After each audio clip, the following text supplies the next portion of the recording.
HQ Spotlight here with you on a Friday that is Spotlight, I can speak. NBA draft team needs. So we are just a couple of days away from the NBA draft.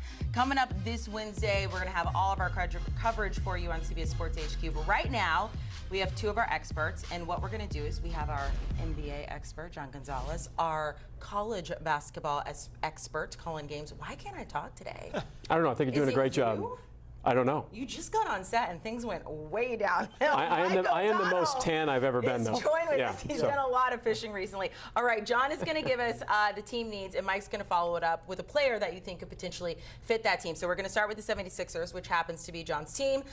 There's been a lot of talk about this team. They have the 3rd overall pick. Ace Bailey was going to go there. Maybe he's not going to go there anymore. What does this team need? Yeah, Brad Botkin and I were talking about this yesterday, and what they need to do is move this pick because this is a team with Joel Embiid and Paul George that's on a condensed timeline, right? But they're not going to do that probably. So if I'm just looking at them keeping the pick and what could they potentially use, well, everybody could use a shooter. Everybody could use a wing defender. They need a contributor right now, somebody who can step into the lineup and play some minutes for a team that, look, everybody knows that the Sixers had a disastrous season last season, but this year, coming back, you think, in theory, ostensibly, Embiid will be healthy, Paul George will be better. They're going to have designs on an Eastern Conference that's pretty topsy-turvy, and whether or not they can be contenders in the East, along with the Cavs and the Pacers and the Knicks. So, shooter, wing defender. So you're saying an NBA rangy 3-and-D type player is what you're asking for? Oh, I have the player for you, John. Ace Bailey is the guy. Now, I understand you're picking 3, and really leading up to the draft, everybody talked about how this is just 1, 2, and 3. Everybody knew that it was going to be Cooper, Flagg, Dylan Harper, Ace Bailey, and now all the reports coming out saying that essentially that he hasn't worked out with any team, he hasn't interviewed with any team. She canceled, right? And so he's supposed to be there today. Exactly, and so there are now rumors that he's going to get out of the top 3, but if what John is saying, and you need that rangy 3-and-D type player, he's your guy. At 6'7", he's got a 7-foot wingspan. There's a lot of Rashard Lewis in his game, where he's about a 40% three-point shooter. The big moneymaker for Ace Bailey, when you're talking about gravity and giving space for Joel Embiid, he shoots over 50% from 3 in the corner spots, and that is the most important three-point spot in the NBA. I just think it's a great fit for the Sixers, even though it's been talked about leading up to it.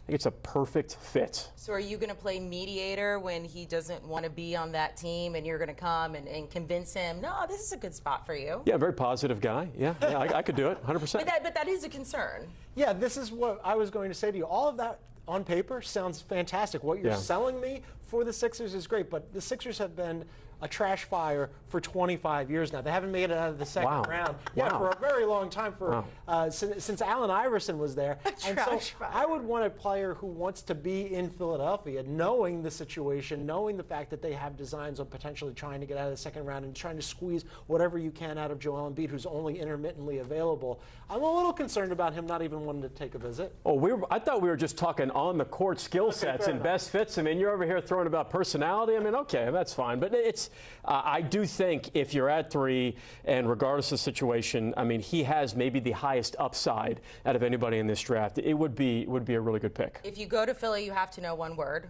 and this kind of has to do with you. Can you guys see this? Oh, nicely done. Do you know this word? Can you guys see it? No. John. John.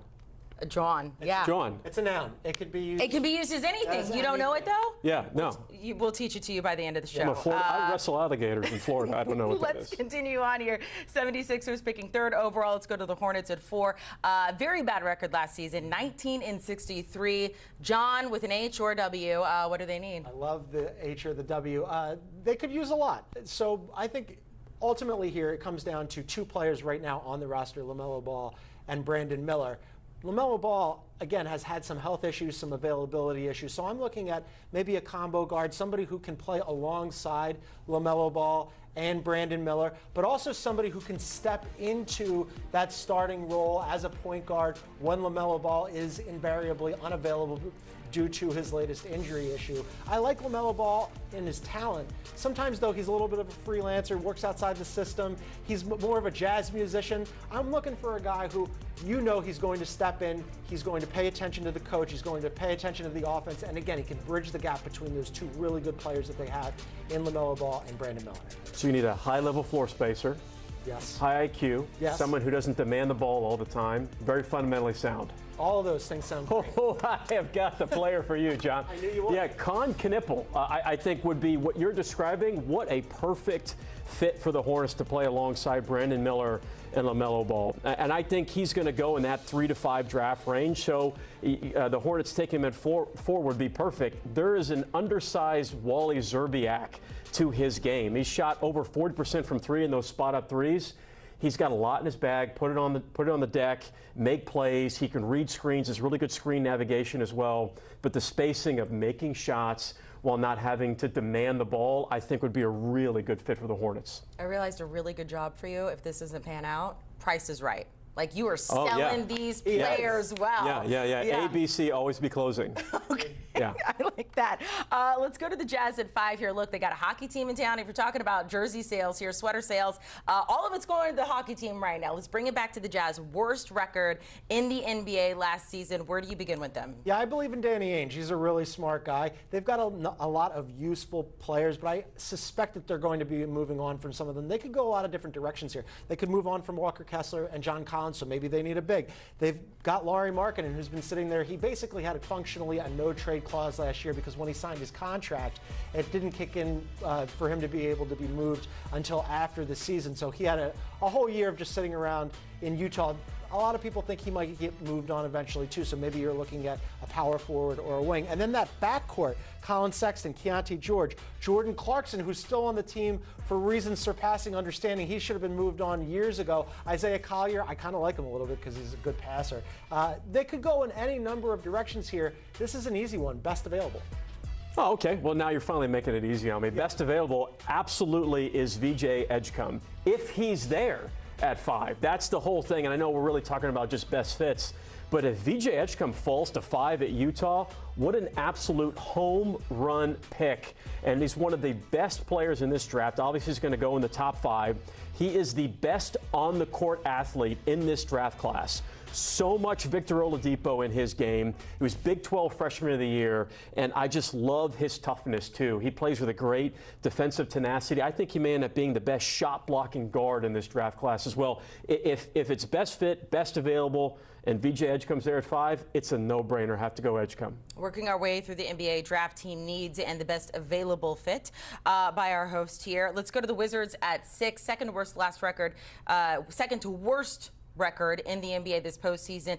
John, they've got to replace some parts, but then they also need some new ones. Yeah, this is a team where they have an identity of young core talent that they want to try to develop. Alex Sarr, I think, has all defense potential down the line. We'll see how his offensive game develops. I'm a big fan of Bilal Coulibaly. They've got Bub Carrington, who I think could become a nice player. I think, Jordan Poole isn't long for that world ultimately, so maybe you're looking for a Jordan Poole replacement, some sort of combo guard here that would fit into the Wiz system in the timeline, right?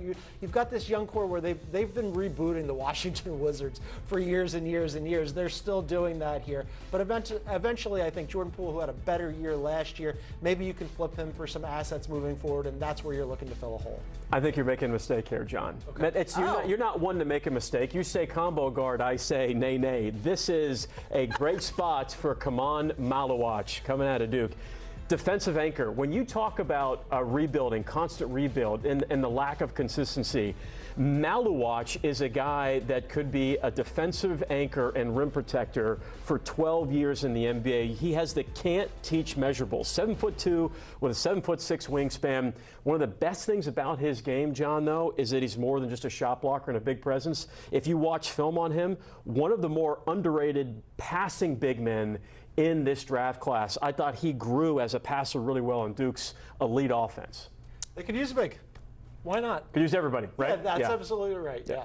Let's go to finally the Pelicans here at 7. This is a team, of course, that drafted Zion, speaking of Duke, a while ago. Hasn't worked out. Now he has, first it was the injuries. Now it's off the court stuff they're dealing with. They've tried so many different things to get this Pelicans teams going. None of it has necessarily worked. Where do you turn in the draft? Yeah, same thing here with Utah. Same thing here with the Wizards. This is, they could use pretty much everything, right? They had designs on hopefully picking 1 or 2, but because of the lottery balls not bouncing the right way, they're picking now down at 7.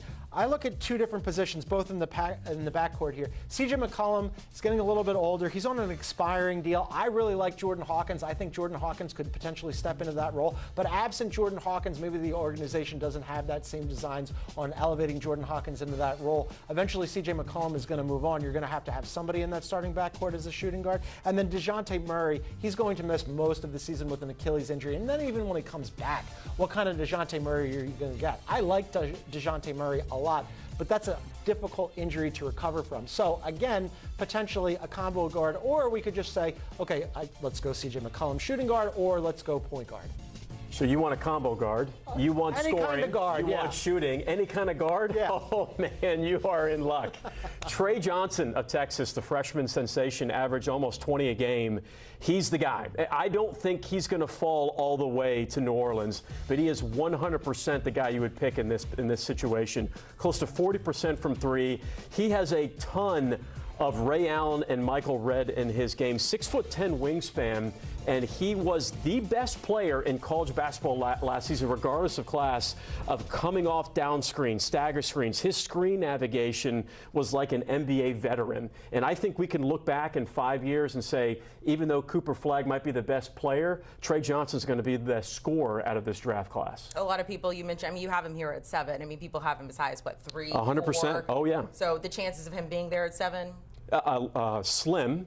But I could absolutely see. Come on, give it to us. There's a chance. It's the NBA draft. Well, if Ace Bailey goes 3, then absolutely it could blow up, and you're kind of going best fit, best available. So if he does fall to 7, I mean, that is a no-brainer home run pick. They should have had you and Happy Gilmore too.